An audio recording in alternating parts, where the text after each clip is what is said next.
to you. I didn't realize that it's not, I guess I don't know if it would technically be considered regulated, but there's like rules, right? Like you can't, for example, if I sell you a share for $1, I can't then 6 months later, and I'm like summarizing this, which means I'm probably a little bit off. I can't then go and give like another employee that same share for 50 cents. That's, I guess, I don't know if that'd be considered illegal or just against like certain rules where you can get in trouble, but it's like, you can't do whatever you want. So yeah, if you could figure out how to like operationally pull this off, I think it's badass. Well, there are like secondary markets where you actually sell them, but I think this would have to be you'd have to create some financial contract, some derivative product that basically says, I pledge or assign my shares to this portfolio, basically. And then in exchange, I receive shares of the portfolio. And there has to be some sort of like consequence for trying to renege or whatever. Let's say your startup hits it huge. You're like, oh, don't want to do that. So I don't know. I'm going to wave my hands in the air right now. What I'm doing right now is legal, financial, magic. Like, all right, it's done. That's done now. And now we just need to start the company and have it take off. Yeah. I mean, by the way, that's how I actually run my businesses. I'll go talk to the lawyer or the accountant. I'll be like, I don't know. We don't have we don't know what the contract says. You got it. You got this. I'm just giving them good vibes. And I'm like, hey, I already agreed to this deal. You got to figure out how that works. They're like, what? Why didn't you just talk to me first? There's like this leadership principle that you're supposed to like give people autonomy and like let them figure out and empower them. And I always see that's what I'm doing. I'm like, you're empowered, dude. I'm empowering you to figure this out. You're welcome. Yeah. The autonomy I've given you. Your ass just got empowered, my friend. Congratulations. Yeah, you're welcome. Thank me later. Studies show this makes you happier. Studies show. They're like so upset. Yeah, I mean, if you could figure that out, I think I'm just down. Empowered your ass. I just empowered your ass. Classic leadership move on my part. You like that? Suck on that, Harvard. All right. Speaking of like investing, I was reading about the Figma thing. So Figma is like the design thing that just sold for $20 billion. So have you heard of O'Reilly Media? Yeah, they publish like books and a conference, right? Like, yeah, basically, what's the guy's name who started it? I had dinner with him one time. What's his first name? Tim O'Reilly. So he's like, they call him like, he had this title like the Oracle of Silicon Valley because he's been in the game since like the 70s and 80s and originally started writing books on programming. And his mission statement for his company was actually really cool. It was like, work on interesting stuff with interesting people. And he's like, we'll try books for a little while. And then he's like, oh, let's just stick with books. That's fine. But like, he didn't actually necessarily care about books. He just wanted to like fund his ability to work on cool stuff. Anyway, they're famous for writing these books. Now they make like $200 or $300 million a year with a combination of books, conferences, and like you can pay like $50 a month and like get access to like a bunch of their like technical content. So it's content for engineers and shit like that. Anyway, they started a little fund using the profits of their business, and the profits of their business was big, but their fund wasn't necessarily big compared to like a full-time, proper fund. And I was looking at some of the stuff that they did, and they were in Figma's seed round. And I was doing some math, and this doesn't account for dilution and if they sold early. So these numbers actually could potentially be off by a lot. But assuming that isn't the case. If I don't know what Figma's seed round was, but I think they raised $3 million. So if you assume that it was around a $15 million cap, it sold for $20 billion. That means it went up by around 1,300 times. So a $250,000 check is something like $300 million. And it's crazy that this is one of those examples where the main thing didn't even make the main money. You know what I mean? Like the not main thing made more than the main thing. Dude, there's so many examples of that. That actually leads me to another topic I had. But like remember that when we did Camp MFM, we stayed in a house, and I don't know if you saw it, but did you see on the stairway up to the guest bedroom those plaques on the wall? Did you walk to that staircase, like the back staircase, by any chance? Yeah, I thought they were just like kids' trophies, like basketball trophies. I didn't even look at them. No, they were adult trophies. Basically, what those were. So the guy whose house we were staying at, he's a venture capitalist. And he's a venture capitalist who lives in North Carolina. And that on that stairway up, I was walking up there and I was like, wait, Beyond Meat? And it's basically what he was framing was a share certificate. It's like this guy, whatever his name was, owns, 45,000 shares priced at 0.01 dollar, like basically 1 cent a share. And then it's like Beyond Meat going public at $11 a share. And I was like, wait, I was just like, literally took out the calculator app. And it doesn't go up to $1 billion or whatever. I was like, oh my God. Unless you turn it. You got to turn the phone. Oh, really? If you turn the phone, it gets, that's a fun little fact. Game changer. I've been just like, Same. I'm like, what does E10 mean? Yeah, exactly. That's my goal, not to be a billionaire, to get an E in my net worth. Yeah. But the guy basically had like 20 of these on his wall, and they were just like, yep, issued shares at 22 cents a share, now going public at $22 a share. And I'm like, wow, that's like, these are crazy run-ups. And it's like, okay, you own 10,000 shares, 20,000 shares, 5,000 shares, 50,000 shares. And you just do the math. You're like, this is a staggering amount of money that's being generated by this. It is really mind-boggling when you get these investments right. And it is also really funny how some of the really successful people made their wealth not out of the main thing that they did, but in a way out of the main thing that they did. Tim Ferriss is another example. Somebody was asking me the other day, they go, how much do you think Tim Ferriss makes a year? And I said, I don't know. I don't think he maximizes what he can do. Like, he doesn't sell out, fully. But probably $5 to $10 million. Yeah, that's exactly. I said $5 to $8 million a year, probably, of just like cash flow at this point from, podcasts, sponsorships, newsletter, whatever, but book royalties, something like that. I said maybe $5 million a year. I said, they're like, oh, okay, that's really good, but I guess that's not that big. And I go, yeah, but like, he also, because he was Tim Ferriss, got to invest in Shopify and Uber, and like probably made hundreds of millions of dollars off of his Uber investment. Yeah, over $100 million, my guess. I would bet that his net worth is north of 150, maybe north of 200 liquid. Yeah, which is, insane. And obviously, it's insane. What that means is that 90+% of it probably has come from not his. If he described himself, he might say, I'm an author, I'm a self-experimenter, I'm a podcaster. But then all his money came from 4 angel investments or whatever. And that's like really, really impressive, but also more common than you'd think. Do you know other people who had this? Otherwise, I have an example that I want to go into anyways. Yeah, just like a few famous people, just like you see like Nas, the rapper, like on all these cap tables. Like, yeah, the guy who started Figma, in one of the articles, it said that he had made $10 million because he owned the most expensive crypto, one of those like big ones, and he bought it for nothing and he sold it, and he had 10 million before he even sold Figma. But what are the other ones? Well, I was thinking about, okay, who do I do as Billy of the Week? And so my Billy of the Week that I came up with was Roger Federer, the tennis player. $1 million isn't cool. You know what's cool? $1 billion. So the US Open was on, got me thinking about tennis, and I saw that Roger Federer was he's part of the Billy Athlete Club. Roger Federer is? So there's I think 5 athletes who have made $1 billion.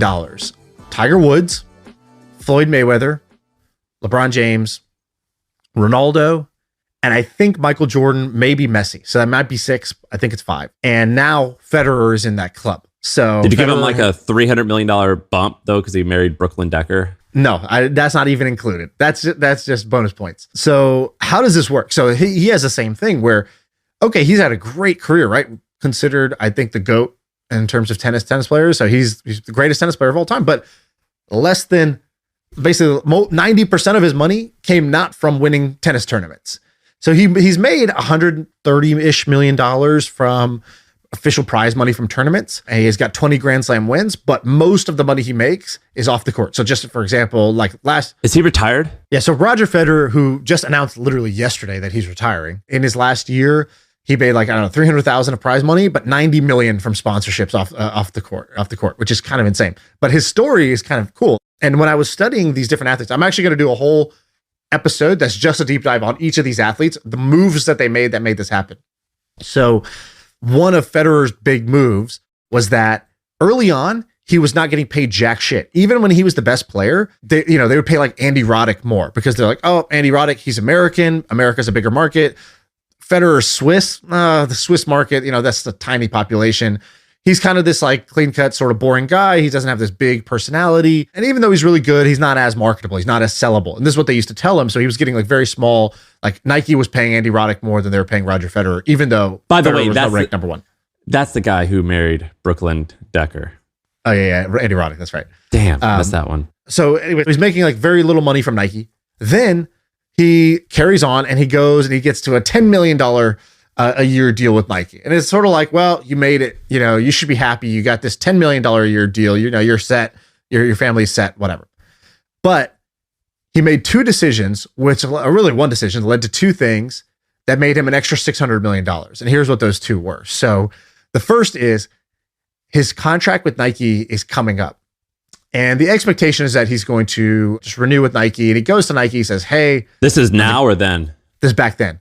He's like, I'm one of the best tennis players in the world. What can you do for me? And they're like, Raj, we put so much marketing behind you. The reality is you can't compare yourself to basketball players or to soccer players. Like, tennis is just a different thing. Here's the best we could do. And they gave him a deal. And the deal was basically like, every year that you're playing, you get X amount of money.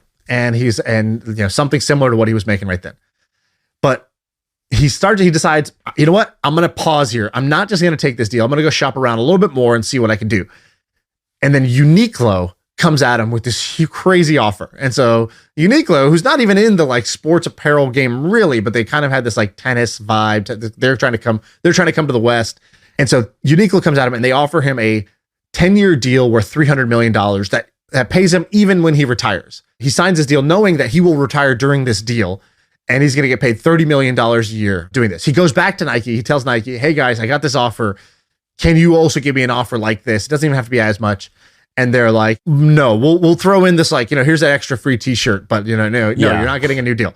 So he's like, all right, he leaves. But there's one key thing that he kind of knew here, which was that Uniqlo doesn't make shoes.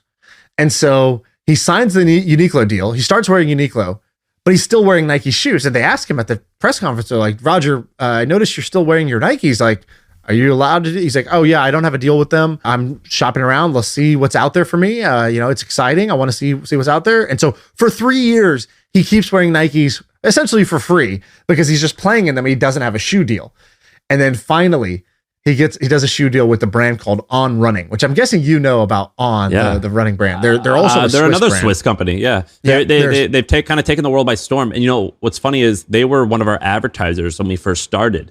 And they started spending a little bit of money and their spend kept going up each year. And I was like, you guys are killing it, aren't you? And they are. I think they make like over $1 billion in revenue now, or maybe they even sold. Did they sell? No, they went public. So they went public at its peak. It was like $11 billion valuation. Now with the market correction, it's back closer to $6 billion. But at its peak, so Roger owned 3% of the brand in exchange for, he did an equity deal. So he said, all right, I get it. You guys don't have the same cash that these guys can offer. How about a piece of the company? And so he owns 3% of the company. At its peak, his stake is worth $300 million now. So that's sort of like bet on yourself and then do an equity deal. Don't trade dollars for time, trade your brand for shares, trade it for equity. And that becomes worth $300 million. And then he says, all right, what else can I do? So he then takes matters into his own hands. He cuts ties with his current representation company, starts his own player management firm to represent him and other players. Then he starts creating his own tournament. So he's got his own cup. That's basically like, the equivalent of the Ryder Cup in golf where it's like Europe versus America. So he wants to do the same thing. And so now he's got his own competition thing. And so he's built this whole empire, made over $1 billion total, most of it, 90% of it off the court. And I think this is kind of amazing. And if you look at it, there's a couple like interesting things here. So he goes up market. So he goes basically like, how do I go premium? So his sponsors are Mercedes-Benz, Rolex, Lindt chocolate. He didn't do what Jordan did, which was Coca-Cola and McDonald's, right? Because he's like, all right, where's my niche? Where's my market? How do I get paid? Let me go to these, go to Rolex, basically. The second thing that he did was he basically, not only did he bet on himself, not only did he take matters into his own hands, he played a very patient game. And so I think most people would have been, during those 3 years where they don't have a shoe deal, they'd just be counting the dollars that they're missing out on. I make $5 million or $10 million a year if I just sign this contract. And this is a common trait. There's this great LeBron James story where LeBron is 18 years old. He graduates from high school. That same day, the first day he's legally allowed to, Nike shows up, Nike or Reebok. I think Reebok shows up at his school or whatever. They take him to a meeting. He's like, and I remember, dude, this is like the longest table I've ever sat at, like the longest boardroom table. He's sitting at one end, I'm sitting at the other end. And he's like, he slides a check over to me. And I look at it, it's more money than I've ever seen in my life. And LeBron comes from like single mom. She had him at 16, couldn't pay electricity bills type of thing. Like came from like, he was dirt poor. And they basically offered him a $10 million a year contract as an 18-year-old kid. He hasn't played a single game in the NBA yet. And he looks at it and they're like, you sign this now and you can become our signature athlete. We will put this money behind you. It's the biggest deal we've ever offered to a kid out of high school. Congratulations, son. And he doesn't have an agent. He doesn't have anything at this point. And he basically just says, appreciate the offer, man. Like, I appreciate it. Thank you. Let me get back to you. They're like, get back to you. This is $10 million a year. What are you thinking? And he's like, he tells a story later. He's like, in my head, I'm thinking, man, this is more money than I've ever seen. But if Reebok's offering me this much, I wonder what Nike will offer me. I wonder what these crazy. Other, he's like, I must be worth something to these guys. Like, I don't have to take this deal yet. And just by being patient, he ended up with a much larger deal out of that, just for not like immediately grabbing the check. So you know what trait that's called? It's called, there's this awesome book by this woman named Angela Duckworth called Grit. Have you ever heard of that book, Grit? I've seen like Silicon Valley people talk about it, but I've never read it. Yeah. Well, it's like centered around this story. It's like a study where they give a whole bunch of kids, they sit them down at a table and they go, hey, look, you can have one marshmallow now, or in a couple hours, I'll give you two, but I'm going to set this here. I'm going to go out of the room for a little while and handle some stuff. When I come back, I'll see if you decided to eat it or leave it there. And that will kind of tell me what decision you made. Sound good? And they leave and, they just see who does what. And they measure these kids for like 30 and 50 years, like for years and years. And what they found is there's a correlation between traditional financial success, like our traditional word of success. There was a correlation between how successful they were and the children that chose to not eat that one in exchange for getting two in the future. And the ones who put it off, and ate two, they were more successful.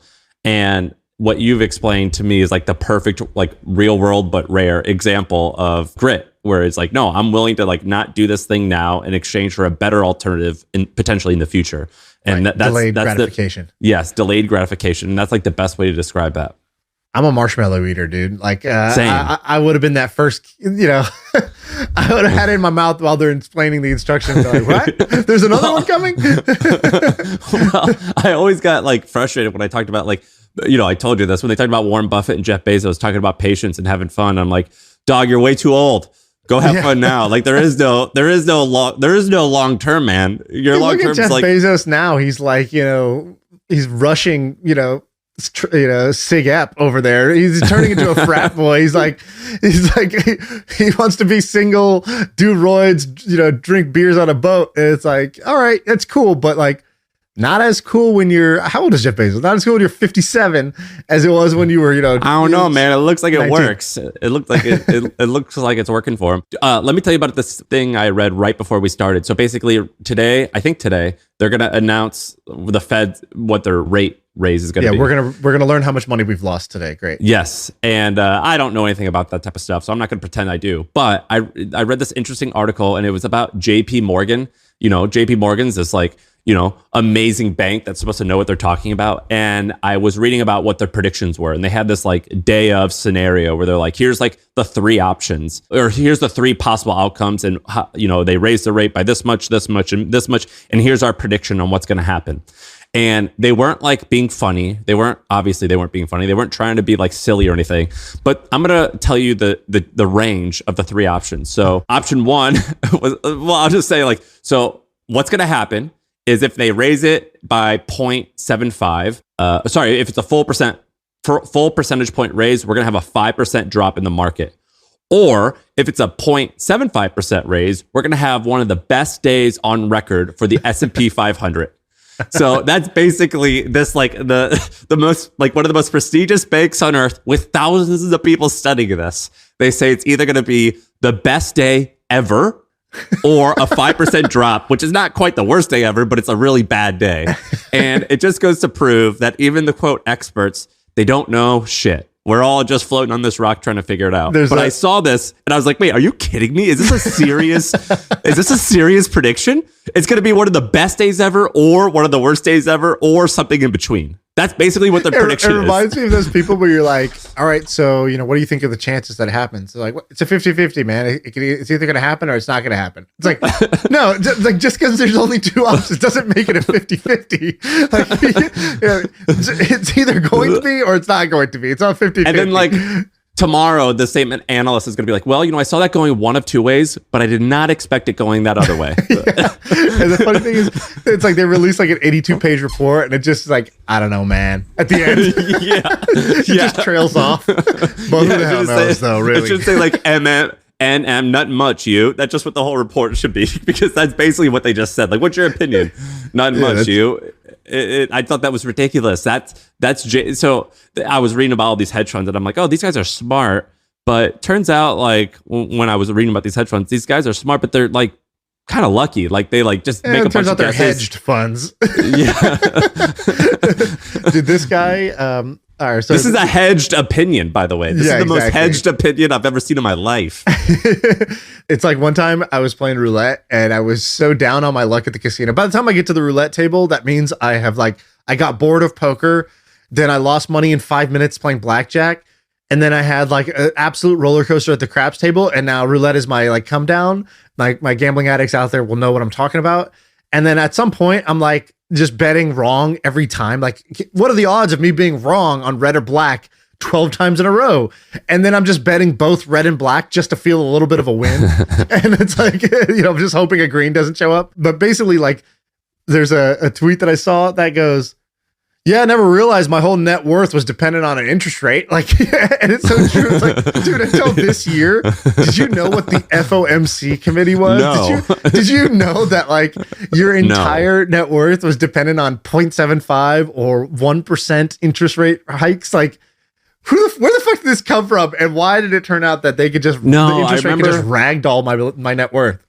I remember people talking about the Fed, and I was like, I don't know what the Fed is. It's like, I like thought they're talking about the FBI, to be honest with you. Yeah, I've watched a lot of like Breaking Bad and Narcos. Yeah. I thought that's I had no idea. Like, how like people say like, well, scientists say, or they say this. That's what I thought the Feds was. It was just they. There's he, him, her. Now there's they. I just thought it's the official pronoun. My pronouns they are they and Fed. Yeah, dude, I saw a guy on Twitter, and he put for his pronouns, he put we dash dem dash boys. Dude, it's the best one. It's the best one. It's that guy Jack R. Rains. We them boys. That was his. It's too pronouns. Fucking good. Yeah, that one will always make me laugh. All right, I have something interesting. So I found this video on YouTube. If you Google on YouTube like Figma seed pitch. So I watched that this morning, dude. Awesome. Let's talk about it, because basically the story is, I believe this video was filmed, I think, in 2013. And this guy who started... I think it's a new video. Is it? Wait, was that in 2003? Because he's talking about. He looks his young. Pitch from He the looks past. real young. Okay, yeah. I'm gonna look it up while you do it. But explain what it is, because it's awesome. So the video was posted in 2020, but the way looking at it, he looks pretty young. Maybe not 2013 young, but he looks young. But regardless, he's going through his pitch, and even if it's a recent pitch from 3 years ago, he looks like 18 years old. And basically, so Figma recap sold this week on Monday or Friday or something like that for $20 billion, one of the biggest exits ever for a venture-backed startup. And the guy who ran it started the business when he was 19. And there's this video on YouTube of him pitching this guy named Daniel Gross, who was actually on our pod early on, who had a fund. And I had a few takeaways from this pitch. And so it's like a 20 or 18 minute or 10-minute video of him pitching. My 5 takeaways were, A, he's a kid. Even the video is like new, he looks like he's 18, and he looks so young, and he talks kind of young, but he's really wise. Like you hear him speaking, and you're like, it's very impressive hearing him talk. The second is that the pitch was basically videos of the product. It was a prototype, like a demo of the prototype, not as much of a deck. And oftentimes throughout the pitch, it was pretty fun, and he like used the product to Photoshop the guy he was pitching, Daniel. He photoshopped his face and made him look like another person. And Daniel, the guy being pitched, was like, "Oh my God, this is hilarious. This is awesome." And Dylan, the guy pitching, was just like having fun and showing him the product. And that was so much better than just showing a deck. And the last 2 things were tech skills. So the guy is like clearly technical. And we often talk about how like you don't need this stuff. And technically you don't need it. But goddamn, it helps. This guy, he's clearly like, they built something that like was actually working, and that's such an advantage. I do think you need to learn that. And the last thing is that it's an MVP. It does not look good at all. It's pretty ugly, and it's mildly effective, but it's effective enough that you can see the future. Yeah, exactly. I watched this thing. So you can find it if you go to YouTube. It says it's his name, Dylan Field, pitches seed stage Figma to Daniel Gross. That's the name of the YouTube video. It's got, what, 30,000 views now? Yeah. Like, but I bet you probably all of it's in the last 2 days. Yeah. So he's pitching, and my observations were very much like yours. First of all, it doesn't feel like a pitch, because most pitches are like, hey, here's our company. We're going after this really big market. Did you know we have a TAM of, $3 trillion a year are spent on healthcare? And you're like, oh, wow, okay, $3 trillion. That's cool. So what are you doing? And they're like, we sell weed. Yeah, like we help you do squats with using your phone camera, like with better form. And it's like, I don't think that's the $3 trillion of healthcare spend, but okay, yeah, like I'm not sure what the relevance. And they always have like a stupid quadrant thing with them on the top right. Right. Everybody else, the y-axis is if you're, stupid or smart, and then this one is if you're hardworking or lazy. Like, it's like, everybody else is lazy and dumb, and we're hardworking and smart and handsome this too. $20 billion company. Are you sure you're better than them? Right. I think, they're like, poor product. It's like, I don't know about that. You're a poor product. It makes me mad every time I see that slide. You're like very irritated. What they should do is put themselves in the bottom left and be like, but one day we could. We were here 6 weeks ago when we met, and then now we've moved up, and like, just imagine the trajectory, and like that's actually the reality. That's actually what's happening.